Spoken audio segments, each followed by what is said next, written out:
Peace be upon you, and it's your host Fadila. Welcome to our show. How have you been holding up? I'm super excited to have this guest on the show with us today. I introduce to you the brains behind the outstanding Amazon bestseller, a coach for multiple clients worldwide, a neuro-linguistic programming practitioner, and the author of Taken for Granted. It's a pleasure to have you here with us, Raheemah. How are you, and how has your week been? Assalamu alaikum wa rahmatullahi wa barakatuh. Alhamdulillah Rabbil Alameen. It's been great. So yeah, I'm great. I'm great to be here. I'm good to be here. That's good to hear. I'm so excited for this. The first thing I have here, I would love to ask you about your experience. Would love to hear about your experience as a writer.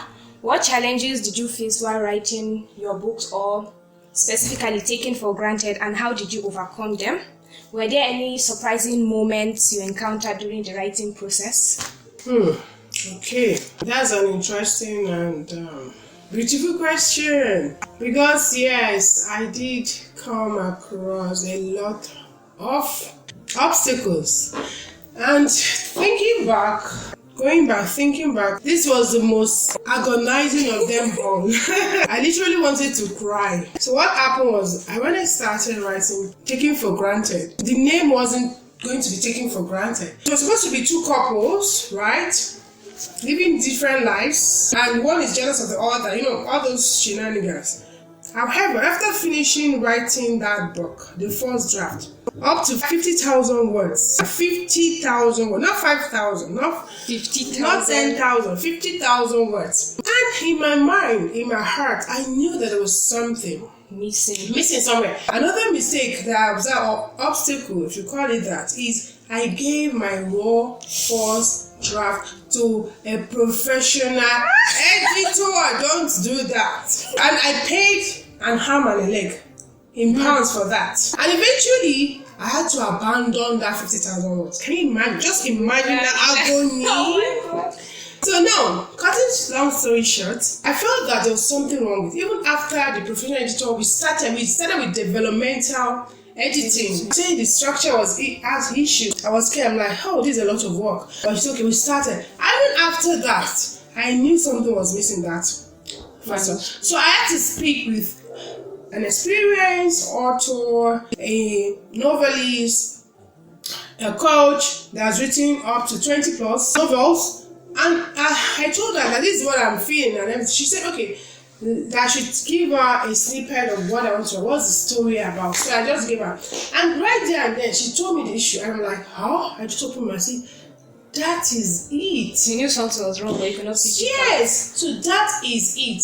So that was how we talked about it more. Then she asked whether I was going to write in the female or a male point of view. So I said no, I don't want the male point of view, I want the female. So that was why I went ahead.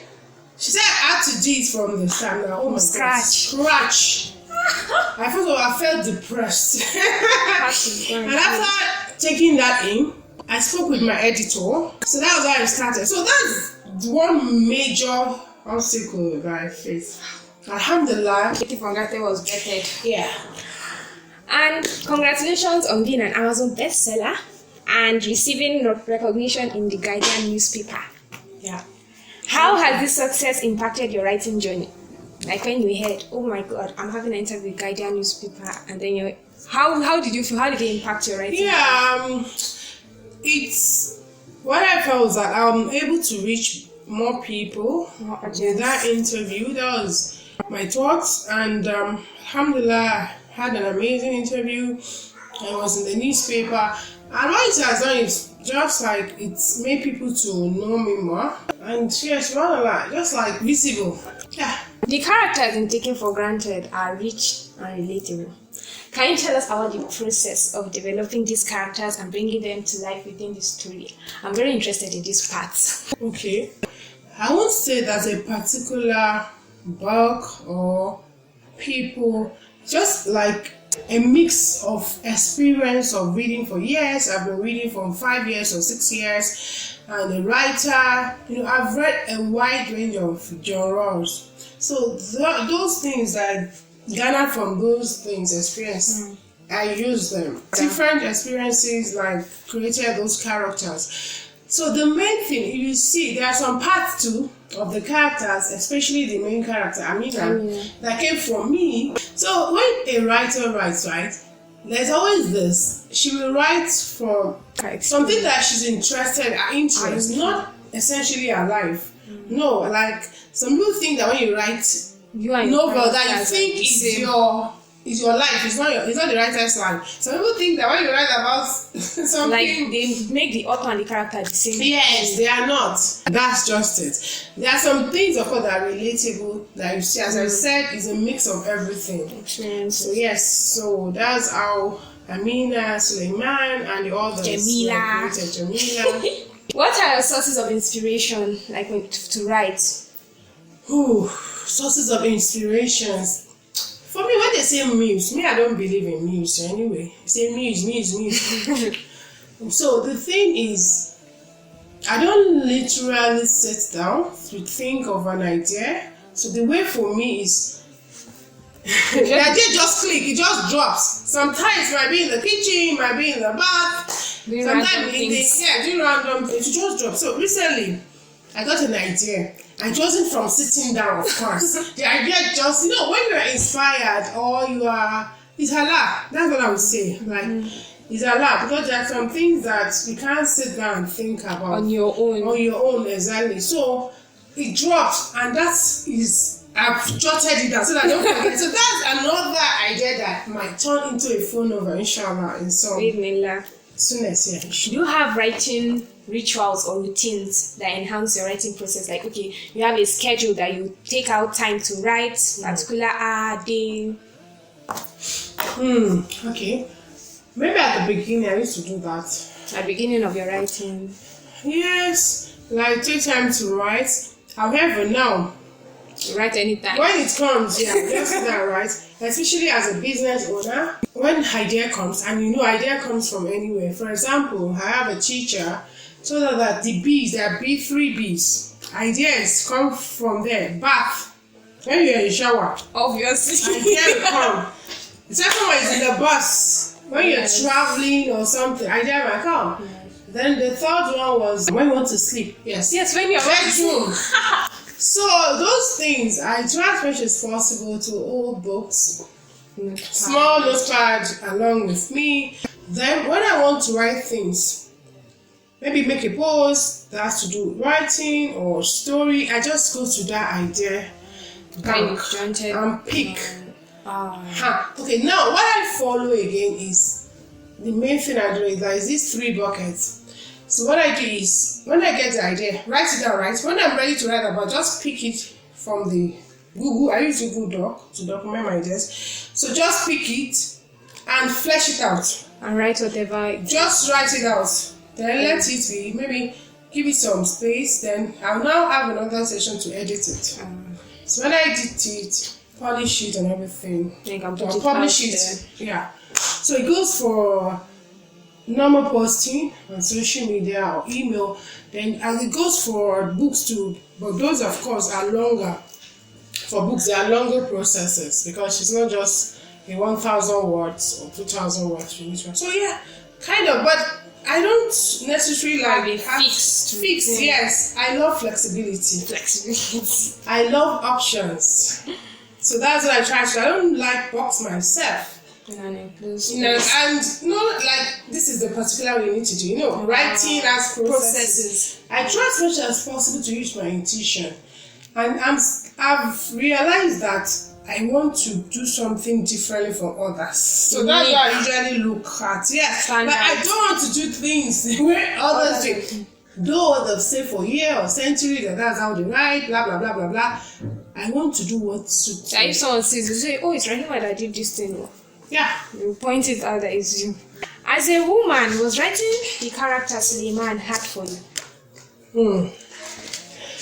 Okay, from my experience as a writer, I prefer, as a woman, I prefer writing from the point of view of a woman. And since my main character is going to be a woman, I focus on the woman, but Suleiman was not difficult. It was okay because, of course, I've learned from men how they talk, how they interact. So I tried to use that. It wasn't difficult, wasn't as difficult. However, if I feel that if it's been like, maybe he's the main character, it might be a little different. That's my thought anyway. I know you have other books, so we'd love to hear a brief backstory or behind the scene of one of the books, like any of the books. Just pick one of your books. Okay, I've written 4 books so far. What prompted you to say, okay, you know what, we are writing this book? Okay, I've written 4 books so far. They are Taken for Granted, Out of Place and Other Short Stories, Beginner's Guide to Fiction Writing, and lastly, How to shift your mindset. Yeah, thank you. So those are the 4. So 2 are fictions and the other 2 are non-fictions. So I'm going to talk about Beginner's Guide to Fiction Writing. Now, how did it come about? You know, after it was immediately I finished writing Taken for Granted that I wrote the Beginner's Guide to Fiction Writing. My coach advised me to write, since my book Taken for Granted is amazing, become a bestseller, and people are really saying good things about it. That means I know my stuff when it comes to fiction. She said I need to write a non-fiction talking about to write a fiction. I'm like, how is that? I've thought about that before, but like, no way, it's going to take forever. And my coach too used to write fiction. So she said she has not been able to do that because she felt she might not do enough justice. And I'm like in my mind, so you want me to write this? And I said, I was pushing back. I said, no, I can't write it. So eventually she convinced me. And I said, okay, let's go for it. So I started it, and subhanallah, I enjoyed writing it. I like made it into, as I used my skill. Instead of just writing it bland like a non-fiction, I use it to do creative non-fiction. So someone might not know what creative non-fiction is. So this is when you creatively write a non-fiction. That means facts. Those things are facts, right? But you put it in such a way that your audience will enjoy reading it. They will read it from them because you are telling a story. So I wrote it, and I was so happy that I wrote that book. And it has helped a lot of beginners writers. And whenever I get feedback on it, I'm going to say, oh, thank God that I wrote this book. Next question is, what are your thoughts on creativity and writing? Do you have to be creative to write, or do you have to write to be creative? This one is you have to be creative to write. Yeah, you need both because they mix into one another. For you to write great books, you need to be creative. However, you can learn to be creative. There are lots of things you can learn. You can learn online, YouTube, whatever it is. You can be creative, learning. They are just interwoven. You don't need to be one to be the other. For me, I feel they are interwoven. Let me tell you a story. I had a client. She's a first aid mind coach. I hope I got that right. And she wanted to write her book. She came to me. She was like, Raheemah, I'm not creative. I cannot write. I'm not a creator. I cannot write. I'm like, calm down. Don't worry. You know, there are some things we think about ourselves that are not true. Just their thoughts. They're only thoughts, right? So calm down. Now talk to me. First session. Talked a lot. Then by the time we had the second session, she came out excited. She said, wow, I'm ready to write. I'm going to write my book. This is the topic. I'm like, okay, what change? See, but because this topic is exciting and she shared the topic with me, I'm like, beautiful. I even want to read the book already. Like, I feel that He's going to write this book and let's read it. For me, creativity, writing, they're interwoven, they're together. You cannot separate them. Yes, those are my thoughts about that. What personal lesson have you learned along your creative journey? Personal lesson. Decide. Oh, okay. I'm going to go back to what happened to me with Taking for Granted. If you're a first time writer, don't dabble it on your own. Don't go Oyo, because Oyo means on your own. So on your own. I went Oyo on my own when I started writing that book. And it wasn't because of lack of someone to guide me. I was offered a guidance. It was over a coach if I wanted, but I had to pay money, right? My mom was like, I can write this on my own. Why will I pay money for this? I say, fashion. I started. My girl, please don't do that. I jumped 50,000 words. I jumped it on a professional for crying out. Like, if I had gone with a coach, like, would have taken me step by step of what not to do. Because I don't know it. I didn't know it. But I had to learn the habit. But I'm grateful that I learned it. Because now I'm able to talk from experience and tell people, don't do that mistake. Don't dare. Go to someone that's done that before. If it's a book, novel, whatever. And let the person take you on the journey. That's a great tip. Now we're on to the surprise part. Okay, I'm all for it. An impromptu rapid fire. What is an interview without a little fun? Are you ready? Sure. Ready. And the challenge begins. So I'm just going to be asking you this or that, and then you answer. You pick one. Cats or dogs? Cats, definitely. Sunrise or sunset? That's hard. But sunset, I'll go for sunset. Your favorite time of the day to write? Early morning, after Fajr. Hardcover or paperback? I prefer paperback. Plot twist or cliffhanger? I hate cliffhanger, so plot twist. Pen and paper or computer for writing? I always choose computer to write. Plotter or pantser? I'm a plotter all the way. Early bird or night owl? Early bird. Now the most important of all, coffee or tea? Okay, I used to be a tea lover. Green tea. But I just switched to coffee right now, so I'm loving coffee for now. What's the favorite feedback you've received from your readers, like from any of your books? Like I'm not smiling like this. You can see my smile. You can see my smile now. When I'm like, oh, there is one. There's definitely something. Wow, the most heartwarming feedback that got was from Taking for Granted. And such a beautiful sister. She attended my online lunch in 2020. When we started, she was just ailing me. You know, you'll be like someone that you know before. She said, no, you have to do this. You have to launch this physically. She was all I was like, I wanted to cry. And she got the book. After the launching, she now sent a beautiful review. So, but when I read that beautiful review, my subhanallah, thank you Allah, my dua was answered because I asked him to make this book, the Dr. Jaria, that will help people.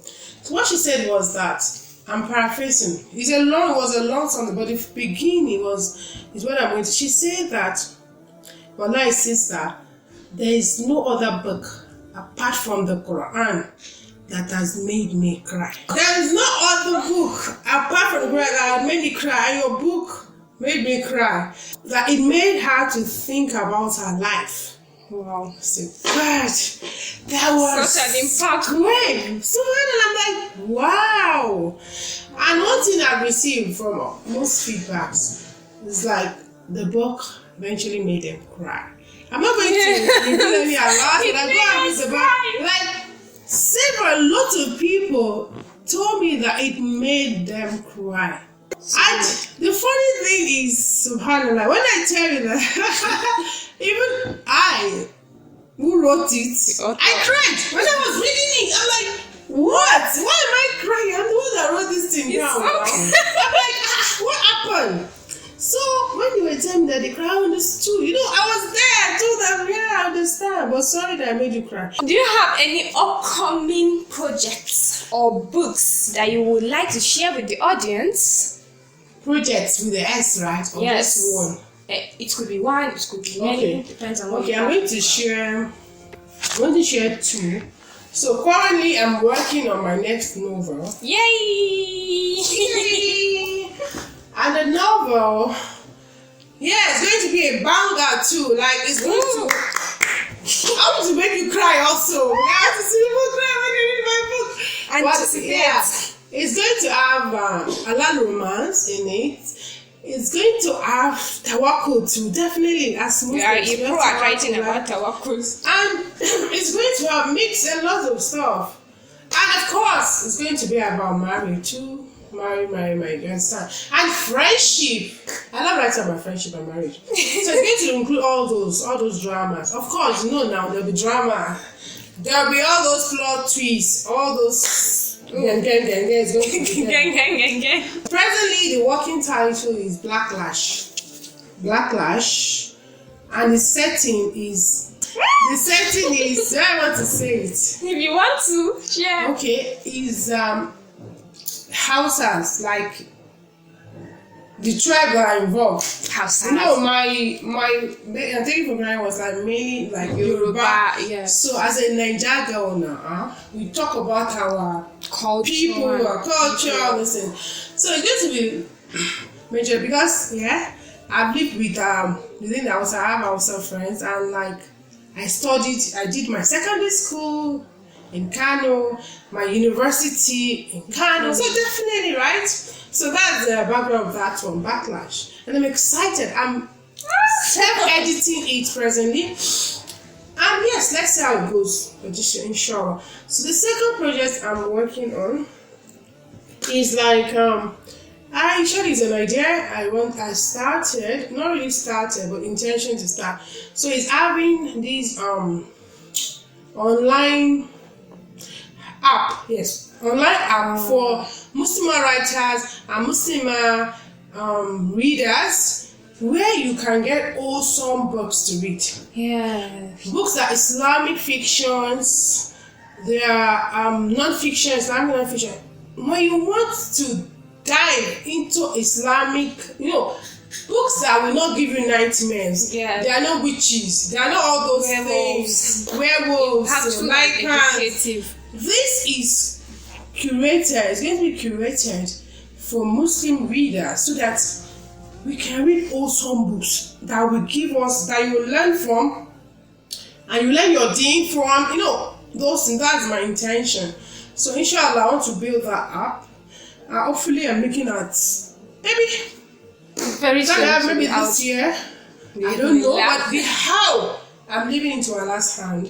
So the intention is there. I'm going to start like contacting some people to build the app. So to give you a context, the app is going to look like good novel. It's an app too for novels, but the secular novels. So it's going to be something like that, whereby you want to read book. You get it and read, and you pay coins or stuff. It might not be in coins, but it's something else. Then if you're a writer, you're able to come to the platform, upload your book, so that you get readers to read your book, and you learn from it. So it's like a win-win situation. You're reading aloud stuff, and you're writing aloud stuff. So just have that. So that's the project, inshallah. I pray that Allah, please put me in your prayers. I come to fruition. We'll put in our prayers. You can connect with Raheemah or get her books through the links in the description box below. Thank you so much for your time, Raheemah. It was such a pleasure to have you on here on our show. Yeah, thank you so much to the Books and Coffee podcast for having me on your amazing podcast.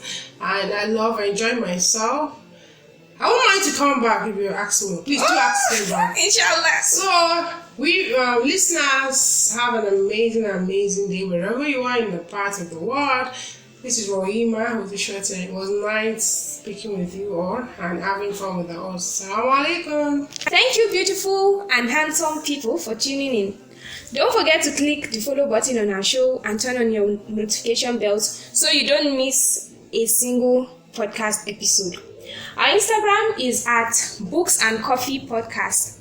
Make sure to follow so you don't miss out on our mini quizzes, Q&A sessions, episode trailers, and so many more. Stay tuned in this new month of July because Books and Coffee Podcast is bringing to you special episodes. Anticipate. Assalamu alaikum.